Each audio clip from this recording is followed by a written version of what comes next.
जमीन घोटाले और अवैध खनन मामले में एक बार फिर से ईडी ने अपनी जांच को तेज कर दिया है और इस जांच की कड़ी को आगे बढ़ाने के लिए पूर्व मुख्यमंत्री हेमंत सोरेन के प्रेस सलाहकार अभिषेक श्रीवास्तव उर्फ पिंटू को ईडी दफ्तर समन भेजकर पूछताछ के लिए बुलाया है।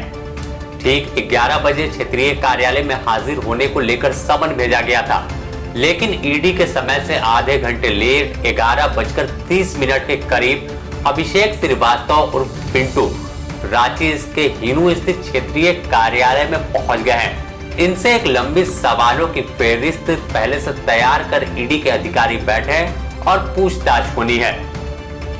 बता दें कि अभिषेक श्रीवास्तव उर्फ पिंटू से इससे पहले भी 3 बार पूछताछ हो चुकी है और इसके अलावा अगर बात करें तो हाल के दिनों में 3 जनवरी को अभिषेक श्रीवास्तव उर्फ पिंटू के आवास पर ईडी की दबिश पड़ी थी। इस छापेमारी में कई दस्तावेज जो थे वो बरामद किए गए थे। इसके अलावा डिजिटल गैजेट्स की बात कर ले तो वो भी बरामद हुए थे, पेन ड्राइव है, तो कई इससे सुराग और कई साक्ष्य ईडी को जानकारी के तौर पर जो है वो मिले थे। उसके बाद तमाम चीजों की समीक्षा की गई और अभिषेक श्रीवास्तव और पिंटू को 3 जनवरी की छापेमारी के बाद फिर पूछताछ के लिए बुलाया गया था। उनसे लंबी पूछताछ 2 दिनों तक हिनू स्थित क्षेत्रीय कार्यालय में हुई थी, लेकिन उसके बाद भी कई जो सवाल का जवाब अभिषेक श्रीवास्तव ने दिया था उससे ईडी के अधिकारी संतुष्ट नहीं हुए।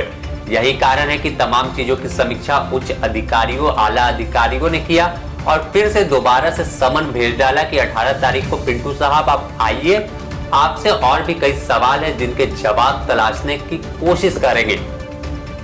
और ठीक 11 बजे का समय तो आपको हमने बताया, लेकिन 11:30 में अभिषेक श्रीवास्तव पहुंचे और जो कागजी प्रक्रिया होती है ईडी पे पूछताछ की वो पूरी करने के बाद अभिषेक श्रीवास्तव से पूछताछ ईडी दफ्तर में चल रही है। अगर बात करें कि अवैध खनन मामले में अभिषेक श्रीवास्तव और पिंटू की भूमिका काफी संदिग्ध है। 1250 करोड़ रुपए के हुए अवैध खनन मामले में लगातार 2 साल से ईडी झारखंड में जांच कर रही है और कई लोगों को सलाखों के पीछे बेच चुकी है, लेकिन यह जांच अभी रुकी नहीं है। बीच में जांच थोड़ी धीमी जरूर होती है, उसके बाद फिर एक बार रेस ईडी के अधिकारी होते हैं और ताबड़तोड़ कार्रवाई देखने को मिलती है। अगर बात अभिषेक श्रीवास्तव की करें तो अभिषेक श्रीवास्तव ईडी की रडार पर शुरू से ही है। उनसे कई बार 2 बार करीब छापेमारी हुई है, इनसे जुड़े ठिकानों पर भी रेड हुई है। और खास बात अगर बताएं कि अभिषेक श्रीवास्तव और पिंटू के जब 3 जनवरी को रेड पड़ी थी तो इस दौरान इनके मोबाइल फोन भी जो जब्त किए गए थे और मोबाइल फोन से कई जानकारियां, जब डेटा रिकवर ईडी के अधिकारियों ने किया तो कई जानकारियां निकलकर सामने आई थी। यह भी बात सामने आई जो व्हाट्सएप चैट की बात कर ले या फिर 2 व्हाट्सएप ग्रुप अभिषेक श्रीवास्तव के फोन में मिले, एक ईडी और एक हेमंत सोरेन से जुड़े हुए ग्रुप थे जिनमें तमाम चीजों की चैटिंग होती थी। तो सवाल अपने आप में बड़ा हो जाता है कि आखिर क्यों ईडी के नाम से अभिषेक श्रीवास्तव ग्रुप चला रहे थे और उस ग्रुप में कौन कौन से लोग शामिल थे। इसके अलावा BMW कार से जुड़ी हेमंत सोरेन के जो दिल्ली स्थित आवास पर बरामद हुए थे तो उससे जुड़े भी ग्रुप बनाए गए थे और आरोप जैसा किया कि कई चीजों को मैनेज करने की कोशिश पिंटू की ओर से की जा रही थी।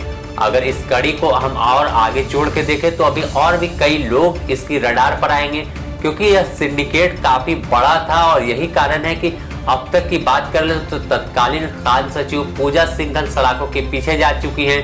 पूर्व मुख्यमंत्री हेमंत सोरेन के विधायक प्रतिनिधि पंकज मिश्रा सलाखों के पीछे हैं, या फिर बात कर ले कई जो माफिया हैं वो सलाखों के पीछे जा चुके हैं। और इस जांच के दायरे में अभी और जो IAS अधिकारी की बात कर ले रामनिवास यादव, तो वो भी है क्योंकि लंबा चौड़ा उनके आवास से जो दस्तावेज है वो बरामद हुए थे जब छापेमारी ईडी की हुई थी।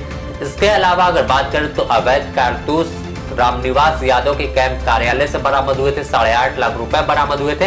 तो तमाम चीजों को जब मिलाकर देखेंगे तो मुश्किलों में साफ तौर पर तमाम अधिकारी और पिंटू भी आने वाले दिनों में पड़ेंगे। और जब इन दोनों पर सभी लोगों पर गाज ईडी की गिरेगी तो जेल में बंद हेमंत सोरेन भी और मुश्किलों में पड़ जाएंगे, क्योंकि जमीन घोटाले मामले में पहले से ईडी ने उन्हें गिरफ्तार कर जेल भेज दिया है और कोर्ट में जो दस्तावेज साक्ष्य के तौर पर रखा है। तो अगर इधर से भी लिंक जुड़ता है। और पहले भी अगर बात कर ले तो 2022 में हेमंत सोरेन से अवैध खनन मामले में ईडी पूछताछ कर चुकी है। तो तमाम कड़ी को जब मिलाकर देखेंगे तो यह कड़ी एक मर आके मिलती है और कहीं ना कहीं तमाम लोगों का एक दूसरे से लिंक मिलता हुआ दिख रहा है। और यही कारण है कि ईडी भी उस कड़ी को कड़ी दर कड़ी मिलाकर माला बनाने की कोशिश कर रही है कि जब पूरे सिंडिकेट का ही पर्दाफाश हो, क्योंकि बड़े पैमाने पर साहिबगंज में पत्थर की अवैध खनन की गई है। झारखंड से बिहार, बंगाल नहीं बल्कि बांग्लादेश तक जो पत्थर स्टोन चिप्स है उसे भेजा गया है। और सबसे बड़ी बात यह है कि जब ईडी की दबिश हुई, ईडी की कार्रवाई हुई, उसके बावजूद भी साहिबगंज में अवैध खनन का खेल रुका नहीं। पहाड़ पत्थर को माफिया और सरकारी तंत्र में बैठे आला अधिकारियों ने मिलजुल कर बोटियों में काट कर बाहर फेंक दिया और यहाँ की जो खनिज संपदाओं को लूटने में पूरा भरपूर सहयोग माफियाओं का अधिकारियों ने दिया है। लेकिन अब ईडी की जांच हो रही है तो तमाम लोगों के चेहरे से पर्दा उठ रहा है। द न्यूज पोस्ट से जुड़ी तमाम अपडेट आपको देता रहेगा। फिलहाल इस खबर में इतना ही। अगर आप पल पल अपडेट पाना चाहते हैं और विश्लेषण के साथ खबरों की जानकारी लेना चाहते हैं तो हमारे वेब पोर्टल thenewspost.in को जरूर लॉग इन करें। यूट्यूब पर अगर आप वीडियो अपडेट पाना चाहते हैं तो यूट्यूब पर हमारे चैनल को सब्सक्राइब करें। फेसबुक पर आप हैं तो फेसबुक पर the news post Jharkhand Bihar को लाइक करें। इंस्टा पर भी द न्यूज पोस्ट झारखंड है, इसे आप फॉलो जरूर करें। कोशिश रहेगी कि झारखंड बिहार समेत देश दुनिया की खबरों से आपको रूबरू कराते रहे। नमस्कार।